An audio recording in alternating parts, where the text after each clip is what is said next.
আমরা তো আলোচনায় জানি বা বিভিন্ন জায়গা থেকে জানি যে যে গ্রুপ সেই গ্রুপ থেকে রক্ত নিতে হয়। তো এখন আপনার মনে প্রশ্ন হতেই পারে বা এরকম একটা সিনারিও আপনি কল্পনা করুন তো, যে আপনার কোনো আত্মীয়র অ্যাক্সিডেন্ট তো অহরহ হচ্ছেই আমাদের দেশে। তো উম, এই খুব বেশি অসুস্থ হয়ে গেছে, রক্ত অনেক ঝরে গেছে, ইমিডিয়েট রক্ত দেওয়া লাগবে। হাসপাতালে যাওয়ার সাথে সাথে ডাক্তার বলছে যত দ্রুত পারেন রক্ত জোগাড় করেন। তো আপনি জানেন যে যে অ্যাক্সিডেন্ট করেছে তার রক্তের গ্রুপ ও পজিটিভ, আপনি জানেন আপনারও ও পজিটিভ, আপনি বলছেন যে ডাক্তার আমার রক্তের গ্রুপ পজিটিভ, আমার থেকে নিয়ে সরাসরি দিয়ে দেন, যেহেতু তাড়াতাড়ি লাগবে, বাঁচায়। কিন্তু ডাক্তার আপনাকে বলছে যে না, আমরা এটা দিতে পারবো না, আপনি রক্ত এই যে ক্রস ম্যাচিং লিখে দিচ্ছি, স্ক্রিনিং লিখে দিচ্ছি, এটা করে নিয়ে আসেন। তারপরে আবার বলে যে রক্তের গ্রুপিংও লিখে দিচ্ছি, এটাও করে নিয়ে আসেন, তারপরে আমরা দিব। এত সতর্কতার দরকারটা কি? আপনার মনে প্রশ্ন আসতেই পারে যে আমিও তো জানি আমার রক্তের গ্রুপ ও পজিটিভ, দেখেন আমার আইডি কার্ড দেখেন, লেখা আছে আমি ইতিপূর্বে রক্ত দিয়েছি, এটাও আপনি এভিডেন্স দেখতে পারে। কিন্তু ডাক্তার কোনো মতেই রাজি হচ্ছে না। আপনার তো ইচ্ছা হচ্ছে দুই চারটা গালি দিয়ে দিই, কেন নিবেন না, আমার রোগীকে তো বাঁচাইতে হবে।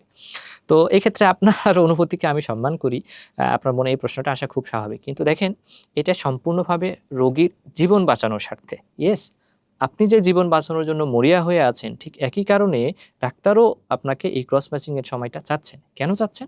দেখেন, শুধুমাত্র রক্তের গ্রুপ এক হলেই হয় না, রক্তের মধ্যে আরও অনেক রকম অ্যান্টিজেন বা অ্যান্টিবডি থেকে যায়, যেটা আপনার জীবন নাশের কারণ হতে পারে। তো এইগুলো ডিটেকশন করা বা একটা রক্ত নিরাপদ কিনা এইটা নির্ধারণের একটা উপায় হচ্ছে ক্রস ম্যাচিং। তো এই ক্রস ম্যাচিংয়ে আমরা কি করি? এখানে আমরা যেটা করি, যে রোগীর কিছু পরিমাণ রক্ত নিয়ে দাতার কিছু পরিমাণ রক্তের মধ্যে মিক্স করা হয়। বিশেষত দাতার রক্তের আরবিসি অর্থাৎ লোহিত রক্তকণিকা, যার মধ্যে অ্যান্টিজেন থাকে, এবং গ্রহীতার রক্তের প্লাজমা অর্থাৎ রক্তরস, এই দুইটাকে ম্যাচ করে কিছুক্ষণ রেখে দেওয়া হয়। কিছুক্ষণ রেখে দিয়ে দেখা হয় যে দুইটার মধ্যে কোনো রিয়াকশন হচ্ছে কিনা, রিয়াকশন হয়ে রক্ত জমাট বেঁধে যাচ্ছে কিনা, আরবিসি ভেঙে যাচ্ছে কিনা, অথবা অন্য কোনো অসুবিধা দেখা যাচ্ছে কিনা। যদি আমরা দেখি যে না, কোনো রিয়াকশন হচ্ছে না, আর বিসিও ভাঙে নাই, তখন আমরা নিশ্চিত হতে পারি যে এই রক্ত নিরাপদ, এটা রোগীর শরীরে দেওয়া যেতে পারে। আপনি চিন্তা করুন, আমি কোনো পরীক্ষা না করে রক্ত দিলাম, আমি নিশ্চিত না যে এটা নিরাপদ কিনা। শরীরে ঢোকানোর পরে রিয়াকশন হইলো, ওটা কিন্তু আমরা রিভার্স করতে সম্ভব হতেও পারি, নাও পারি। কিন্তু যদি আপনি আগেই পরীক্ষা নিরীক্ষা করে নিশ্চিত হতে পারেন যে এই রক্ত নিরাপদ, তারপরে আপনি তার শরীরে দিলেন, তাহলে এটা রোগীর নিশ্চিতভাবে অনেক উপকার হবে।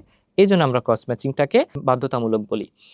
এখন আসেন, এই ক্রস ম্যাচিং এ সময় লাগে 40 মিনিট থেকে বা আধা ঘন্টা থেকে প্রায় 1 ঘন্টা মতো সময় লাগে। এটা স্বাভাবিক সময়। এই যে রক্তের মধ্যে যে রিয়াকশন, এই রিয়াকশনটা দেখার জন্য এই সময়টুকু লাগে। তো এই সময়টা ম্যানুয়ালি দিতে হবে। এই সময়টা দেওয়ার পরে আমরা হচ্ছে বুঝতে পারি যে এটা ম্যাচড কিনা।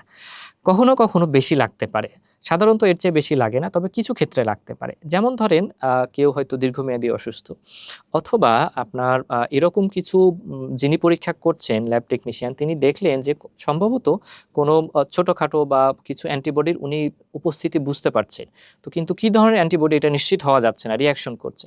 তো সেক্ষেত্রে এই ছোটখাটো অ্যান্টিবডিটাকে ডিটেক্ট করার জন্য, স্পেসিফিক্যালি ডিটেক্ট করার জন্য, সেক্ষেত্রে লম্বা সময় লাগতে পারে।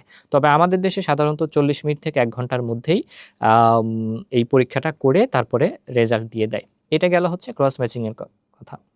এছাড়া আরো একটা কাজ করি, সেটা হলো স্ক্রিনিং। 5টা অতি গুরুত্বপূর্ণ রোগের জীবাণু দাতার রক্তের মধ্যে উপস্থিত আছে কিনা এটা আমরা দেখার চেষ্টা করি। সেই 5টা কি কি? Hepatitis B, hepatitis C, syphilis, HIV অর্থাৎ এইডস এবং ম্যালেরিয়া। এই 5টা রোগের জীবাণু ম্যান্ডেটরি ভাবে, আবশ্যিকভাবে প্রত্যেক দাতার রক্তের মধ্যে এই জীবাণুগুলো আছে কিনা এইটা দেখে পরীক্ষা করে তারপরে কিন্তু আপনার এই রক্তটা গ্রহীতার শরীরে দেওয়া হয়। এইটাতে বেশ কিছুক্ষণ সময় লেগে যায়। তো ফলে এই যে দুইটা পরীক্ষা, ক্রস ম্যাচিং এবং স্ক্রিনিং, এই দুইটা পরীক্ষার মধ্যে কম্প্যাটিবল অর্থাৎ আপনার সুবিধাজনক এবং নিরাপদ প্রমাণিত হওয়ার পরেই কিন্তু গ্রহীতার শরীরে এই রক্ত প্রবেশ করানো হয়। এই যে 5টা রোগের স্ক্রিনিং করা হচ্ছে, এটা কার শরীরে? দাতার রক্তের মধ্যে এই জীবাণুগুলো আছে কিনা এটা ডিটেক্ট করা হচ্ছে। এই জন্য মানুষজনকে উৎসাহিত করা হয় যে আপনি রক্ত দিন, কারণ আপনি রক্ত দিতে গেলে এই 5টা রোগ, এটা কিন্তু জীবন নাশকারী রোগ হতে পারে। এই 5টা রোগ আপনার মধ্যে আছে কিনা এটা কিন্তু নির্ধারণ করা যাবে। হেপাটাইটিস বি এবং সি দেখা হয়। বাংলাদেশে অধিকাংশ লিভার সিরোসিস কিন্তু বি এবং সি দিয়ে আসে।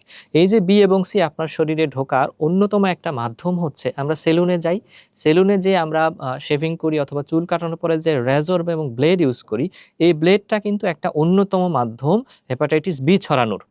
একজনের শরীর একই ব্লেড যদি একাধিক জনের ক্ষেত্রে ব্যবহার করা হয়, খুব সামান্য কাজেও কোথাও কেটে গেছে, ব্লেডে এর জীবাণু আছে, ভাইরাস আছে, এটা আপনার কোথাও কেটে গেছে, আপনার শরীরে ঢুকে গেল। সো এইরকম জীবাণু আছে কিনা এটা কিন্তু নির্ধারণ করা হয়। আমরা যারা এই ব্লাড ব্যাংকের সাথে জড়িত, আমরা এরকমও পেয়েছি, একজন লোক জানে না তার শরীরের মধ্যে, ইয়াং ছেলে, সে জানে না তার শরীরের মধ্যে হেপাটাইটিস বি ঘুরে বেড়াচ্ছে। হয়তো আজ থেকে 5-10 বছর পরে তার শরীরে লিভারকে অ্যাটাক করে ফেলবে, কিন্তু সে জানে না। সে রক্ত দিতে গেছে এবং এই স্ক্রিনিং এর সময় তার শরীরে ধরা পড়েছে যে তার শরীরের মধ্যে বি আছে। ফলশ্রুতিতে কি হয়েছে, ওই ব্লাড ব্যাংক তাকে এটা জানিয়েছে, খুবই বিনয়ের সহিত জানিয়েছে এবং তার পুরো চিকিৎসার ব্যবস্থাটাও করেছে। দেখেন, একটা লাইফ সেভ হইলো, একটা বড় ধরনের ক্ষতির হাত থেকে সে বেঁচে গেল। এই জন্য আমরা উৎসাহিত করব, আপনারা রক্ত দিন।